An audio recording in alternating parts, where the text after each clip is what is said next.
ሰላምና ፍቅር ለሰው ልጆች የህይወት ስንቅ ናቸውና እነሆ በረከት እያልኩ ምኞቴን በማስቀደም ጉዞዬን ጀምራለሁ። እናንተ ከኔ ጋር እኔም ከእናንተ ጋር ላንለያይ ተጋምደን ዙረታችንን የኬራ ያድርግልን ብለን እጃችንን ከዓይናችን ጋር ወደ ሰማይ እንልካለን። ዘውዘው እንዲል አቀንቃኙ ወጥተን ወርደን ካሜራችን የቻለችውን ያህል እንካችሁ ልንላችሁ ከፊታችሁ ቆመናል። ረጅም ነስተናል። ተከተሉን። ላይክ እና ሰብስክራይብ በማለት አናስቸግርም። እንደወደዳችሁ ይሁን። ዋናው መተሳሰቡ ነው። ዳይ ወደ ጉዳይ እነሆ ጉወዞዞው በእግሬ ዎክ ኤንድ ቶክ ተጀምሯል። እንግዲህ ዛሬ ከዛሬ እንግዲህ ትንሽ ረዘም ያለ መንገድ ነው የምንጓዘው። የበረታችሁ እስከ ጉዟችን መዳረሻ ድረስ ትከተሉን ዘንድ በታላቅ አክብሮት እጠይቃለሁ። ቻናላችን እንግዲህ ሰብስክራይበራችን እንዳለ ቆሟል። እይታውም ብዙም አይደለም። ስለዚህ ላይክ አድርጋችሁ ብትጀምሩት ለብዙዎች እንዲደርስ ዩቲዩብ ያደርጋል። ብዙ ሰው ላይክ ካደረገው ብዙ ሰው ወዶታል ማለት ነው ብሎ ለብዙ ሰዎች ኢንቫይት ያደርገዋል። ስለዚህ ቻናሉ ከፍ እንዲል እንዲያንሰራራ ባለበት ነው እየሄደ ያለው። ከ1000 በላይ ብዙም ተመልካች እያገኘን አይደለም። ስለዚህ እየለፋን እየደከምን ደግሞ የተሻለ ስራ እንድንሰራ ስለሚያበረታታን እሱ እንድታደርጉት አበረታታለሁ፣ መክራለሁም ጠይቃለሁም። እንግዲህ ዛሬ እስኪ አሁን ያለነው ቦሌ አካባቢ ነው። ቦሌ እንግዲህ ይሄ ስቴዲየሙ ነው በግራ በኩል የምታዩት። ላጥ የተጓዝን ነው። ካሜራችን ዝቅ የምናደርጋት እንግዲህ አንዳንድ ሰዎች አፈጣው ፊት ለፊት ሲመጡብን ካሜራዋን ዝቅ እናደርገዋለን። አንዳንዱ ለምን ቀረስክ ብሎ የሚጣላ ስላለ ነው። መከራ ነው በነገራችን ላይ። አዲሷ ካሜራ ደግሞ ትኩረት ትስባለች። እንደምታዩት ነው እንግዲህ የእግረኛ መንገዱ አልቋል። የእግረኛ መንገድ ግን እየተሰራ ነው። እንደምታዩት ነው ኮሪደር ልማቱ። ህንፃዎቹ ፊት ለፊት ገጻቸው እየተመሳሰለ ነው። ኮለናቸው እንግዲህ ከዚህ በፊት እንደማሳያችሁ እያስተካከሉ ነው። በቀኝ በኩልም በግራ በኩል የስቴዲየሙ ፓርት ነው። ይሄ ቆርቆሮ አጥሮ ይነሳል ሲያልቅ። የእግረኛ መንገዱ አለ ግን ቆሟል። ምናልባት ይሄኛው ግንባታ እስኪያልቅ ድረስ ሊሆን ይችላል። እስከ ቦሌ መድኃኔዓለም ትምህርት ቤት ድረስ በታች በኩል ያለው የእግረኛ መንገዱ እየተሰራ ነው። በዚህ በኩልም ያለው እየተሰራ ነው። ግን ቆም ያዝ አድርገውታል። ለምን እንደው አልገባኝም። ከዚህ ቀደምም ይሄ አስፋልቱ ሲሰራ መጥቼ አሳይቻችሁ ነበር። አሁን ግን አንድ ከኋላ ገና ፊልሙን ከመቅረጼ በፊት ሁለት ይሄ መንገድ ስራ ላይ የሚሰሩ ናቸው። በጣም ነው የሚጫጫዋት። አብረው ረጅም ጊዜ ሰሩ እንደሆነ ያስታውቃሉ። ግን አንዱ ተቆጭ ነው። በጣም ነው የሚጮኸው። ስሜት ውስጥ ገብቶ ነው የሚጮህበት። ይሄኛውም ደግሞ ለማስረዳት ልክ በሱ ያህል ነው ጮኸት እና ምን እንደሚያወሩ ራሱ አይገባችሁም። ነገር ግን ጯሂው የሚጠይቀውን ጥያቄ ይሄኛው መልስ አለው። መልስ የሚመልስለት ግን እሱም ልክ በዛኛው ቶን ነው እና እየተደማመጡ አይደለም። እና እነኚህ ሰዎች በአጋጣሚ አልፊያቸው መጣው መካከላቸው ሰው ባይኖር ኖሮ እመኑኝ የሚጣሉ ነው የሚመስሉት። በዚህ ልክ ሰው ስሜት ውስጥ ሲገባ አላውቅም። እንግዲህ አብረው የሚሰሩ ናቸው። በቃ አልተግባቡም እና ረጋ ማለት አልቻሉም። ሁለቱም አንድ አይነት ቶን ላይ ናቸው ያሉትና ረጋ ብለው ቢነጋገሩ ነው እርግጠኛ ነኝ ይሄን ያህል የሚያነጋግራቸው ጉዳይ ላይኖር ይችላል። ኤኒዌይስ ይሄ ኢሞሽናል ኢንተለጀንስ የሚባል ጉዳይ በብዙዎቻችን ላይ አለ። ይሄ በእውቀት በጥበብ የሚመራ ነው። ኢሞሽን ኮንትሮል ማድረግ በጣም ከባድ ነገር ነው። ብዙዎች ግን ቀላል ነው። አይ እሱ ሆት ሲሆን አንቺ ይላል በትዳር ላይ እሱ ሲቆጣ እኔ ቻል፣ እሷ ስትቆጣ እኔ ቺ ይላል። መቻል እንዴት ነው የሚቻለው? ይሄ ስሜትን መቆጣጠር በእውቀት ነው። በነገራችን ላይ በእውቀት ነው የሚገነባ። ኢሞሽናል ኮንትሮል ማድረግ ከባድ ነው እና ብዙዎች እንደ ቀላል ያዩታል። እሷ ስትቆጣ እኔ ዝም እላለሁ፣ እሱ ሲቆጣ እኔ ዝም እላለሁ። አይቻልም። ስሜት ውስጥ ነው የምንገባ። ብዙዎቻችን እልህ ውስጥ ነው የምንገባው እና በእርግጥ ከሰዎች ጋር መልካም ግንኙነት እንዲኖረን ይሄ ኢሞሽንን ኮንትሮል የማድረግ ነገር በጣም ጥሩ ነው። እኔ አንዴ ምን ገጥሞኛል። ባንክ ነው፣ አንድ ባንክ ነው፣ ስሙን አልነግራችሁ ዎክ ኤንድ ቶክ ስለሆነ ነው ግረ መንገዴን ማውራችሁ፣ ግራ ቀኙን እያያችሁ። አንድ ባንክ ሄጄ ኤቲኤሙ ኤክስፓየርድ አድርጎ ላስቀይር ነው የሄድኩት። ሳምንት ና አለኝ። ሄድኩ ሳምንት እንደገና ከ15 ቀን በኋላ አለኝ። ኤቲኤሙ ብዙም ስለማልጠቀምበት ስላልፈለኩት ብዙም አልተበሳጨውም። እሺ አልኩትና በወሩ ሲሄድ ግን እንደ አዲስ ምን ነበር አለ ሳስረዳው። ከዛ ነው እየተቆጣሁ መጣሁ። እንዴት ኤቲኤም አንድ ወር ሙሉ ታስጠብቀኛለህ አልኩት። ከዛ እሱ መቼ ነበረ ቆይ እስኪ መልሱ ራሱ እኔን ስሜት ያደረገኝና ከዛ መጮህ ሲጀምር እኔ ተናደርኩና አንተ እኔ እንደዚህ በዚህ ሰዓት አልኩት ያመላለስከኝ ትልልቅ ሰዎች አዛውንቶች ቢመጡ እንዴት ልታረጋቸው ነው? ይሄ በቀላል ስራ የሚሰራ ነው። ሄድ ኦፊስ ደውዬ እንዲህ ነው የሚያወራኝ። የሚገርማቸው ግን ስራ አስኪያጁ ከመስተዋት ጀርባ ሆኖ እንቅስቃሴ ነው የነበረና መጣ። ቀስ አለ መጥቶ ምንድነው ምናምን ማለትም ቆመ። እኔ ጋር ተቀበለ ካርዷን ናስኪ ያለና ይዞ ሄደና ቁጭ አለ። 1 ወር ሙሉ እንዴት ይሄ ብዬ ሎጎ አላቸው ሎጓቸውን እሱን አነሳሁለት። ይሄን እያላችሁ እናንተ ብዬ ማስታወቂያ የሚያሰሩትን በጣም በሚገርም ሁኔታ አዳመጠኝ ቁጭና 1 ወር ተገቢ አይደለም አለኝ። ራሱ በታምር ተገቢ አይደለም ነው። በሳምንት የሚያልቅ ነው። ለኔ 1 ሳምንት ስጠኝ። ጭራሽ እንደውም በቀን የሚወጣ ሊሚት አለ አይደል? ከዛ በላይ ማውጣት እንድትችል አድርጌ ሳምንት እኔን እሺ በለኛል። እና እዛ ጋር የተናገራቸው ነገሮች ዲዳ ነው ያደረጉት። ጸጥ ያልኩት አመሰግናለሁ ብዬ ወጣሁኝ። በሳምንቱ ደውሎ ራሱ ጠራኝ። ተቀብዬ እንትን አልኩት። ያኛውን ልጅ ይቅርታ ጠየቁት። በርግጥ ግን ኢሞሽናል ኮንትሮል ባረገው ኑሮ ይችላል ነበር። አረወር ሆኖኛል ብዬ ቀስ ብዬ ማነጋገር ይችላል ነበርና ኢሞሽናችን መቆጣጠር ከባድ ነው። እንዴት ነው እናንተ እስኪ አንዳንዶች ዘዴ ይኖራቸዋል። ኢሞሽን እንዴት ትቆጣጠሩታላችሁ? ስሜታዊ ለመሆን እንዴት ታደርጋላችሁ? ስሜታዊ ስንሆን በነገራችን ላይ አንዳንዴ ስሜታዊ የሆናችሁ ሰው ጋር ልትጣሉ በጣም ስሜት ውስጥ ገብታችሁ ስትሄዱ እኮ ባላንሳችሁን ታጣላችሁ። እና ስሜት ውስጥ ገብታችሁ ስትናገሩ የጤና ችግር ነርቭ ጋር ህዋሳቶቻችን እየጎዳን ነው የምንሄደውና ይሄ ኢሞሽን ኮንትሮል ማድረግ ጠቃሚ ነው። አንድ ታሪክ እንደውም አንዴ የሰማሁት ታሪክ አለ። ምናልባት እዚህ ጋር ይያዝ ይሆናል። ሰውየው መምህር ናቸው እና ከረጅም ጊዜ በኋላ የሆነ ቦታ ይገናኛሉ። አንዱ ተማሪያቸው የነበረ ነው። መምህር ታስታውሰኛለህ ይላቸዋል። እሱም ትልቅ ሆነዋል። አላስታውሰንም ተማሪ ነበርኩ ይላቸዋል። እንዴት ላስታውስ እችላለሁ? ተማሪ መምህሩ ሊያስታውስ ይችላል እንደሚታወቀው። መምህር ግን ተማሪዎቹ ሁሉ ሊያስታውስ አይችልም እና አላስታውስም ሲሉት ልጁ ነው እንግዲህ ያስተማሩት ናቸው። ከአንዱ ጓደኛ ቦርሳ ውስጥ አዲስ ሰዓት ተገዝቶለት ሰርቄ ራሴ ቦርሳ ውስጥ አስገባዋት። ልጁ እያለቀሰ ነገረህ ላንተ። አንተም ሁላችሁም ወደ ብላክቦርድ ዙሩ ብላችሁ ቦርሳችንን መፈተሽ ጀመርክ። ተጨነቅኩኝ። ምክንያቱም ስፈትሽ ቦርሳችን እኔ ጋር ስደርስ የኔ ቦርሳ ውስጥ ይገኛል። ያኔ የምትገርፈኝ ግርፍ ይሄ በነገራችን ላይ ቦሌ መድኃኔዓለም በግራ በኩል ይሄ የቦሌ መድኃኔዓለም የትምህርት ቤቱ ቦሌ መድኃኔዓለም ቦሌ ሃይ ስኩል የትምህርት ቤቱ ቁጥር ግቢ ነው። ሰብሰብ ብሎ ለፐብሊክ ግሪነሪ ሆኖ ነው ይሄ የምታዩት። ትምህርት ቤቱ ወደዛ ተሸጋሽቋል። ከዚህ በፊት ስላሳየኋችሁ ብዬ ነው። ይሄ ለፐብሊክ ሆኗል። ሰዎች ወኮ ያለው እንጂ አጥሩ እዚህ ድረስ ነበረ። የቦሌ መድኃኔዓለም ትምህርት ቤት የቦሌ መድኃኔዓለም እያልኩኝ ቦሌ መድኃኔዓለም ከጎን ስላለ ነው ይቅርታ አድርጉልኝ። ቦሌ ሃይ ስኩል እና ምን እያወራሁ ነበር? ሰውየው ካሁን መምህር ደበደብከኝ እያልኩ ስል ሁሉንም ከፈተሽክ በኋላ ሰዓቱ ተገኝቷል ብለህ ሰጠኸውና ማስተማርህን ቀጠልክ። በቃ በዛው አለቀ። ማን እንደሰረቀው ሳይታወቅ ሌባ ሳልባል ሰልፍ ላይ ወጥቼ ስሜ ሳይጠፋ አለቀ። በጣም ተደነቅኩኝ። ትልቅ የሆንኩ ሲሄድ አንተ ያረከው ነገር ገረመኝ። ለምንድን ነበር እንደዛ ያረከው ሲለው እኔም ስፈትሻችሁ አይኔን ጨፍኜ ነው። አንተ ቦርሳ ውስጥ ማግኘቴን ባቀው እኔም ላንተ ያለ ስሜት ስለሚቀየር ስሜቴን መቆጣጠር ስለማልችል ባየሁ ቁጥር ትዝ ይለኛል። ባየሁ ቁጥር እናደድብሃለሁ ብዬ ስላሰብኩኝ እኔም ማን እንደሆነ ከማን ቦርሳ እንዳገኘው አላውቀውም ብለው መለሱለት የሚል አንድ መድረክ ላይ ወር ስልጠና ላይ ነው መሰለኝ የሰማሁትና እሱ ትዝ ይለኛል። ይኸውላችሁ እንግዲህ ኤድና ሞል ወደ አትላስ አልፈን ኡራኤል ድረስ ነው የምንሄደው። መንገዱ ረጅም ነው ያልኳችሁ ለዚህ ነው። መንገዱ ይሄ መንገድ እንግዲህ ለየት የሚያደርገው በዝግ ነው የተጨረሰው። ብዙ ጊዜ አልፈጀም። መኪኖች እንዳይተላለፉ ተዘግቶ የተጠናቀቀ ነው እንደምታዩት። መንገዱም አልቋል። የእግረኛው መንገድ በቂ ነው። እንግዲህ ትንሽ ዥው ሊልባችሁ ይችላል። አዲሷ ካሜራ በእጅ ይዤ ስለመሄድ አንዳንዴ ወደ ላይ ቀራ ትላለች። እንትኗ 360 ዲግሪ ነው የምትዞረውና ያለኔ ፈቃድም እንዲሰራምር ትላለች። እያስተካከልኳት ስለመሄድ ነው። አፉ በሉኝ።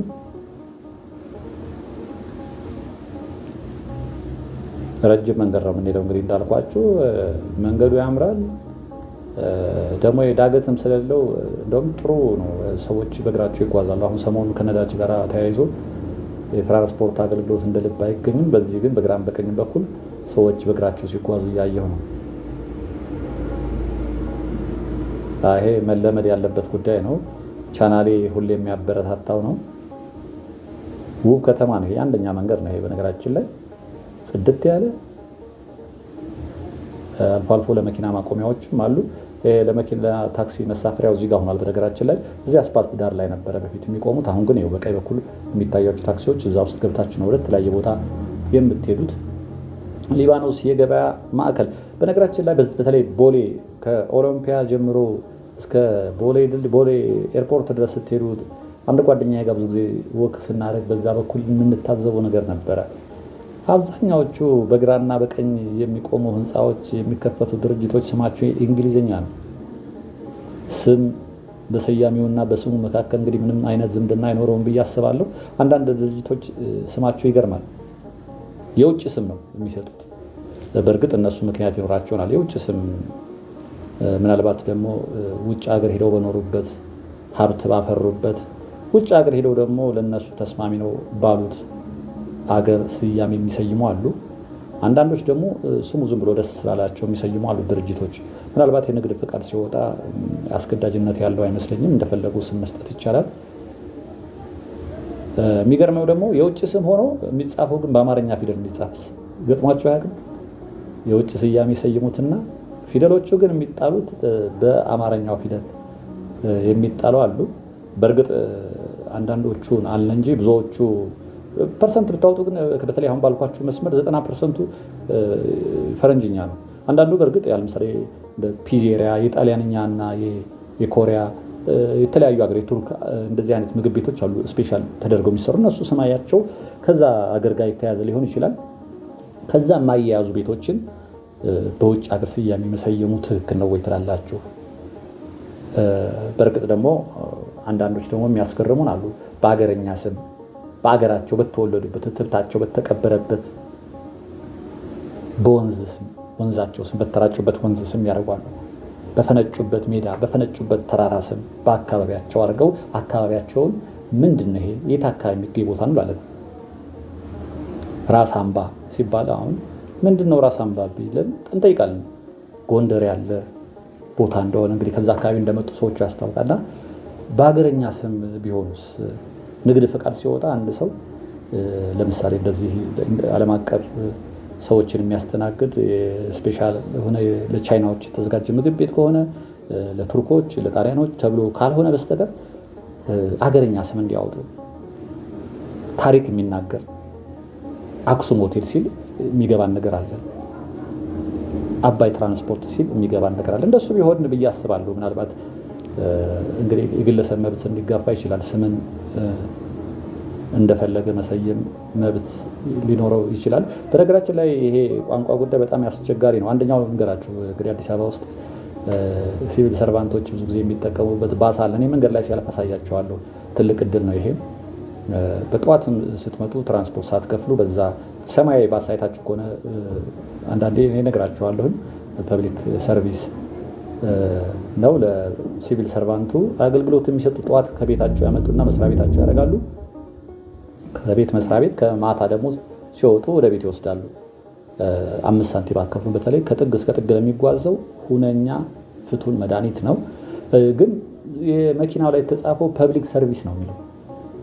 ፐብሊክ ሰርቪስ ቃሉ እንግሊዘኛ ነው፣ ግን መኪናው ላይ የተጻፈው በአማርኛ ነው እና ይገርመኝና መልሶ ይገርመኛል። አይገርማችሁም እናንተ? ወይ ፐብሊክ ሰርቪስ አሉት በእንግሊዘኛ ቢጽፉት ይሻላል። በአማርኛ መጽሐፉ የመንግስት ተቋም ነው እና ይሄ አዲስ አበባ ዩኒቨርሲቲ ቋንቋዎች ጥናት ተቋም ነበረ። እሱ እንዲህ አይነት ነገሮችን የማረም ተግባር ቢኖረው አቻ ፍች ያላቸውን ፍች ቢሰጥ። አንዳንዴ ቋንቋ በባህሪው ይዋሳል እንዳለ የምንቀበለው አለ። አንዳንዴ ግን አቻ ካላቸው አቻ መስጠት ይኖርበታል ብዬ አስባለሁ። አሁን ለምሳሌ ትልልቅ ተቋማት ላይ አክብሮትን ለመጠቀም የጽሁፍ እና የንግግር ቋንቋና የጽሁፍ ይለያያል። እባክዎ ነው የሚለው እንግዲህ ትክክለኛው።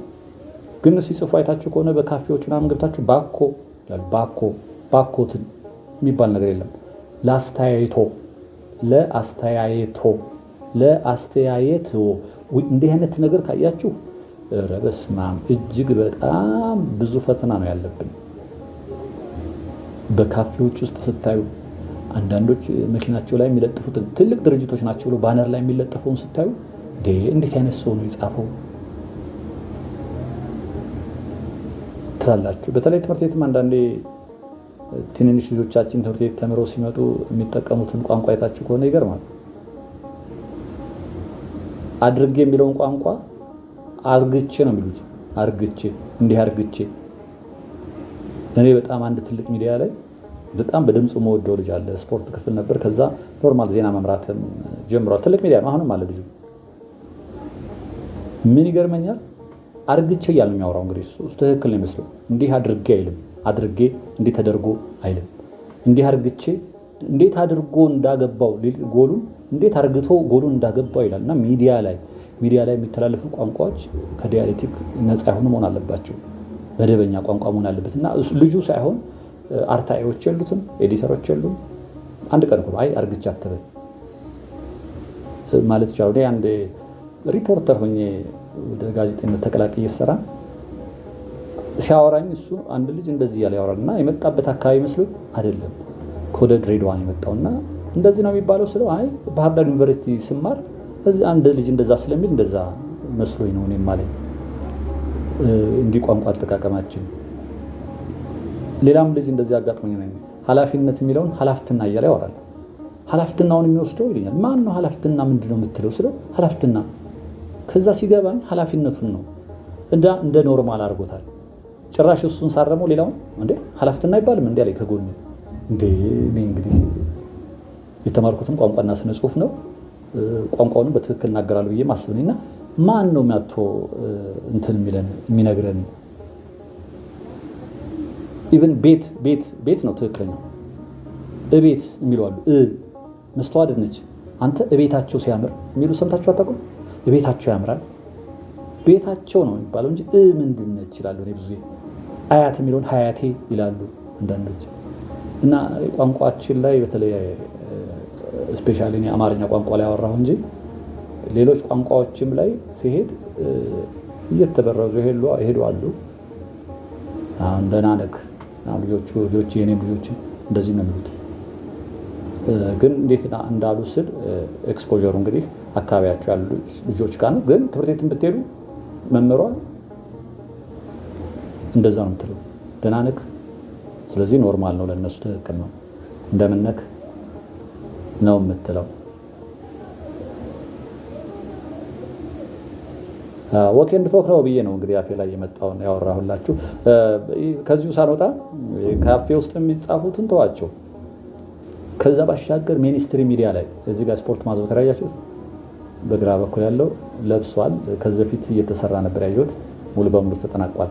የሚኒስትሪ ሚዲያ ላይ ከስር ባሩ ላይ የሚሄዱ አሉ ጽሁፎች፣ ከስር ሲሄዱ አይታችሁ ታውቁ ከሆነ በጣም ነው የሚገርም። በአንድ ወቅት እኔም እንደዚሁ ቴሌቪዥን ጣቢያ ላይ ሰራ ነበር ዜና ክፍል። በእርግጥ ያመልጥ ይችላል። የሚያመልጠው ፊደል ነው የሚያመልጠው። ፊደል ሊገደፍ ይችላል። ፊደል ተቀይራ ልትጻፍ ትችላለች። ይሄ ደግሞ ጆርናሊዝም እንደውም እንግዲህ ተማራችሁ ታስታውሳላችሁ። ስለ ኤዲቲንግ ስለ አርትዖት ስራ ስትማሩ የምትናሳ ነገር አለች። አንድ ፊደል ሚስ ሲደረግ የሚያመጣው ትርጉም ተብሎ አንድ ጋዜጣ ላይ የወጣ ታስታውሱ ከሆነ ጃንሆይና ባለቤታቸው በተገኙበት ተመረቀ ነው። ግን ተገድፋለች። ስለዚህ በተኙበት ነው የሚለው። ይሄ እንግዲህ ከባድ ስህተት ነው። ህትመት 5000 10000 ኮፒ ታትሞ ከወጣ ከባድ ነው። በደርግ ጊዜም ይባላል ጓድ ገሌ የኢሰፓ ተለዋጭ የሚለውን ተቆ ሆናለች። ተለዋጭ አባል የሚለው ተቀ ስለሆነች ቀለዋጭ አባል። በዚያን ጊዜ እንግዲህ እነኚህ አዘጋጆች የሚደርስባቸው ፍዳ ቀላል። አትላስ ደርሰናል በነገራችን ላይ እዚያም እየረገጥኩኝ አትላስ እና ቴሌቪዥን አርታኢዎች ኤዲተሮች በእርግጥ አውቀዋለሁ። እኔም አርታኢ ኤዲተር ሆኜ ወከባ ነው። የሪፖርተሮችን ዜና ማየት አለ። ከዛ ከዜናዎቹ ላይ ሄዱን ቆርጦ ባህሩ ላይ እንዲገባ ማድረግ አለ። ችኮላው አለ። ዜና ደግሞ በጊዜው ካልቀረበ ቋንጣ ነው የሚባለው። ቋንጣ እንዳይሆን ሩጫ ስላለ ግን አንዳንድ አሁን እንደዚህ አርግቶ ብላችሁ አንድ ኤዲተር አመልጦት ቢወጣ ኤክስኪዩዝ የሌላቸው አሉ። አንዳንድ ስህተቶች ፊደል መገደፉ ሌላ ትርጉም ሊያዛባ የሚችላል። በጣም በርካቶች አሉ። በነገራችን ላይ አንድ ኮንትሪቢዩት ማረግበት ጋዜጣ ነበረ የዛሬ ስንት ዓመት ነው 97 አካባቢ እና እዛ ጋዜጣ ላይ በኃይሉ ገብረ እግዚአብሔር ታውቁታላችሁ። በተለያዩ መድረኮች ላይ ወግ የሚያቀርብ በኃይሉ አምደኛ ነበር። እዛ እሱ አምደኛ ነው። እኔ ደግሞ ጽሁፍ ኮንትሪቢዩት አደረግ ነበረ። በእርግጥ ሌላ ቦታ ነው አምደኛነቴ፣ ግን ጽሁፎች አቀርብ ነበረ እና በኃይሉ ገብረ እግዚአብሔር የተለያዩ ጋዜጦች ላይ ያሉትን ግድፈቶች በግድፈቶቹ ምክንያት የሰጡትን ሌላ ትርጉም እየቀነጨበ የሚጽፋቸው ወጎች ነበሩ። በጣም ነበር ሰውን የሚያዝናናው፣ ግን ሌሰንም ይሰጣል። በጣም ትዝብቶችም ይሰለዝር ነበር በኃይሉ ገብረ እግዚአብሔር። በነገራችን ላይ ካፊያው ዘመህር የሚለው ስም ያው የብዕር ስም እንደሆነ ታውቃላችሁ።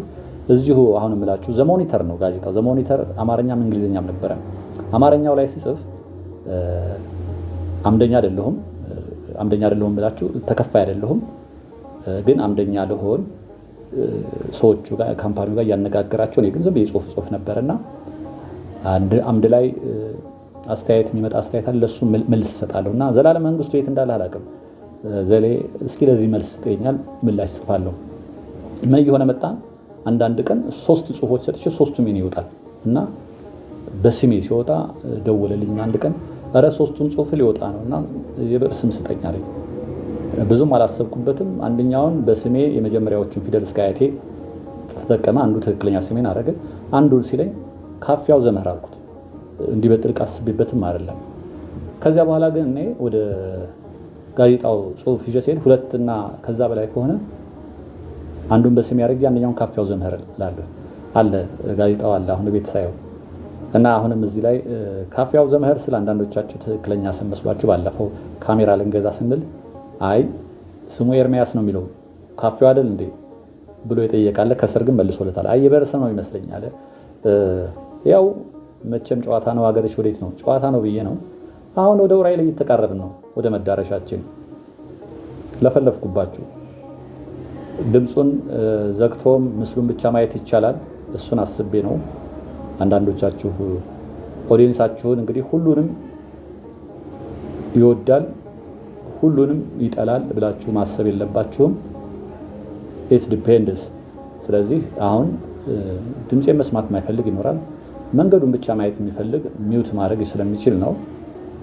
አይ ሰማለሁኝ፣ እንደውም ኢንተራክት አደርጋለሁ፣ አንተ ያልከው ሐሳብ የምቃወመዋል ያለ ደግሞ ማስታወሻ ይዞ ከስር ገብቶ ይሄኛው ልክ አይደለም፣ ይሄኛው እንደዚህ ነው፣ ይሄ ልክ ነው፣ እንደዚህ ነው ልትሉ ይችላላችሁ። እዚህ ጋር ድልድይ አለች፣ ወንዝም አለች።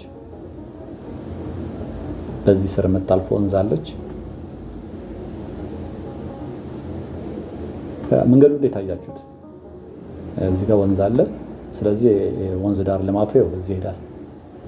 ወኮ ያለው ምናምን አለው። አንድ ቀን እስኪ በዚህ ይሄዳል። የት ጋር? ሩዋንዳ ጋር መሰለኝ የሚያወጣው። እስኪ ሄዳለሁ እንደዚህ።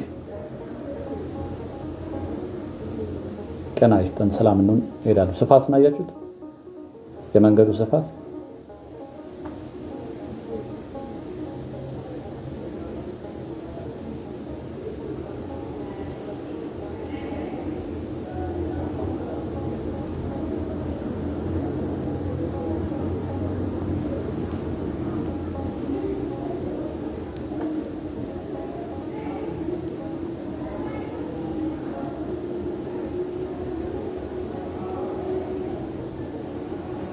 እዚህ ጋር መሻገሪያ የለም።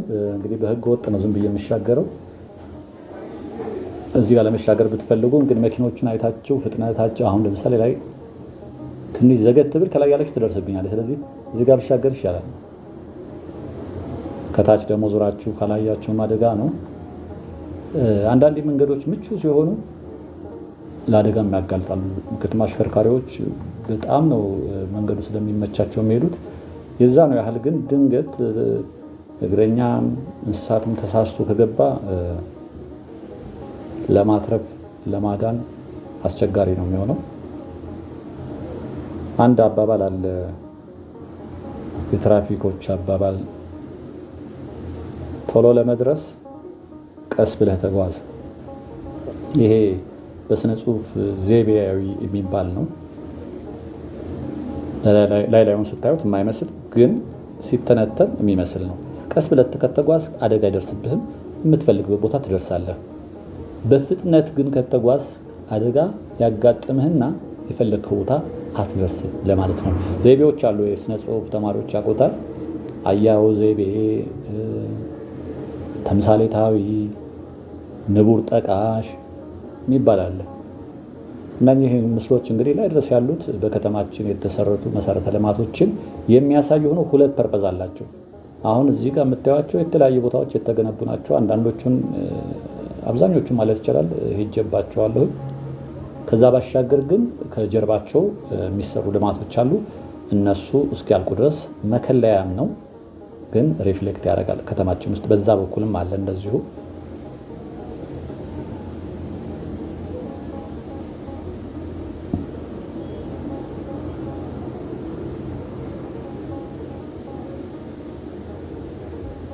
ፀሐዩ ከበደኝ፣ ወደ ጥግ ተጠጋሁ።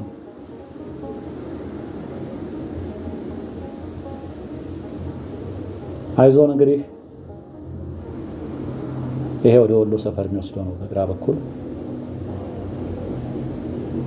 ስኩተር እንግዲህ አሁን ከተማችን ውስጥ ይሄ መንገድ ከተሰራ በኋላ በጣም በርካታ ስኩተሮች መሸጫም ድርጅቶች መጥተዋል። ብዙ ወጣቶችም አያለሁ አሁን በዚህ የሚጓዙ። መንገዱ ስለሚመች አሁን ትክክል ነው። ይሄ ነገር አማራጭ ቢደረግ ጥሩ ነው፣ በእነሱ መጓዝ። ይሄ መንገድ እንግዲህ ወደ ወሎ ሰፈር የሚወስድ ነው። በዚህም ሄጄ አላውቅም። እንግዲህ ማስታወሻ ላይ እያሰፈርኩ ነው። በዚህ ወደዚህ ያለው መንገድ ምን ይመስላል አይቼውም አላውቅም እኔ። እስኪ ተጉዘን አንዴ እናስቃኛቸዋለን።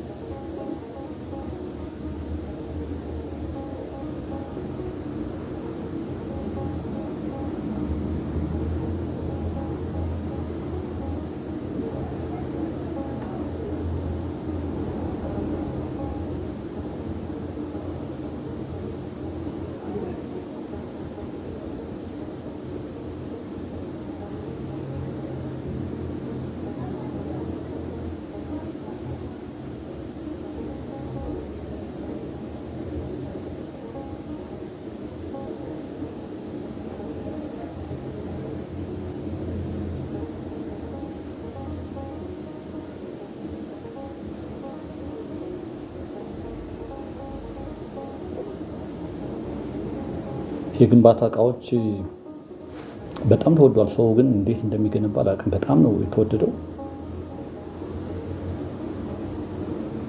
ብረት ራሱ ጧት ገዝታችሁ ከሰዓት በዛ ዋጋ ላታገኙ ትችላላችሁ።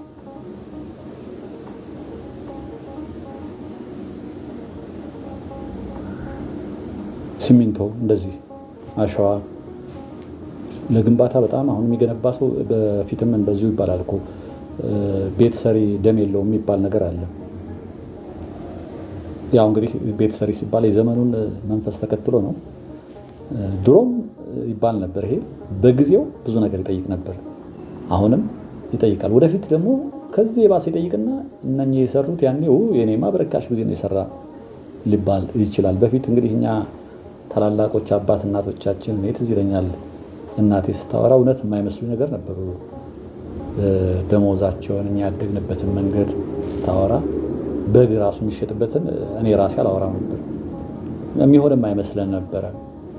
ከዛ ግን ከፍ እያልን ስንሄድ በራሳችን እድሜ አንዳንድ ለውጦች በ10 ዓመት ውስጥ ያሉትን ለውጦች ስናይ ከዛ ለታናናሾቻችን ስንነግራቸው ይስቃሉ። አሁን ከኛ በታች ያሉት ተረት የሚመስላቸው አሉ። ግን ያሁን ወጣት ደግሞ ተለዋዋጭነቱ ከቀደም ጊዜ አሁን በጣም ፈጣን ይመስለኛልና የሚረዱት ይመስለኛል። በእነሱ ራሱ ወጣት አሁን ያለ ያንግ ጄኔሬሽን በሱ እድሜ እንኳን ራሱ ብዙ ነገሮች ተለዋውጠዋል። ፍጥነት አለው ደግሞ ያሁኑ መለዋወጥ። ቀደም ሲል በጊዜ ሂደት ነበረ፣ እየቆየ ነበረ። አሁን ግን ነገሮች የሚለዋወጡት በጣም በአጭር ጊዜ ስለሆነ ይረዱታል ብዬ አስባለሁ።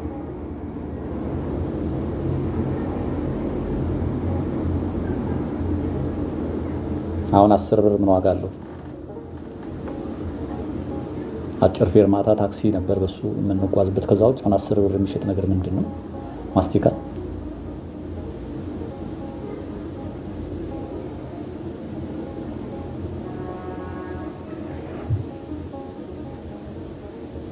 እነሆ ጉዟችንን ልናጠናቅቅ ኡራኤል ፊት ለፊት ደርሰናል። እንግዲህ የመጣንበትን አያችሁት። ከኤድና ሞል፣ ከቦሌ መድኃኔዓለም፣ ከቦሌ ሃይ ስኩል ጀምረን ኡራኤል ድረስ ያለውን መንገድ አስባችሁታል? አንዳንዶቻችሁ በታክሲ ራሱ የምትፈሩት ነው።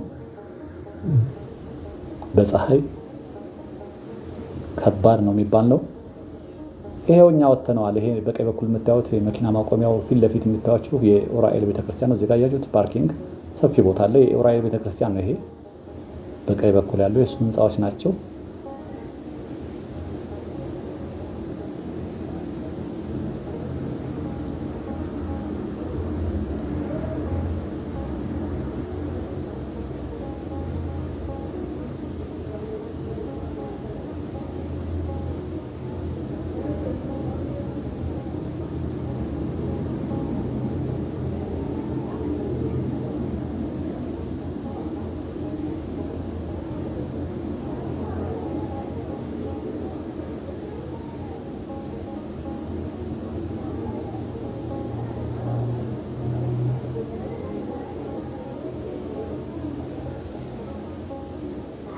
ለዛሬ ያዘጋጀሁላችሁ ቪዲዮ እንግዲህ ረዘም ይላል። ይሄን ይመስል ነበር። በሌላ ደግሞ ቪዲዮ እስከምንገናኝ ሁሌ እንደምመኝላችሁ ዛሬም ሰላምና ጤና ከእናንተ ጋር እንዲሆን እየተመኘው በዚሁ እሰናበታለሁ። ወንድማችሁ ካፊያው ዘመር ነበርኩ። ጤና ይስጥልኝ።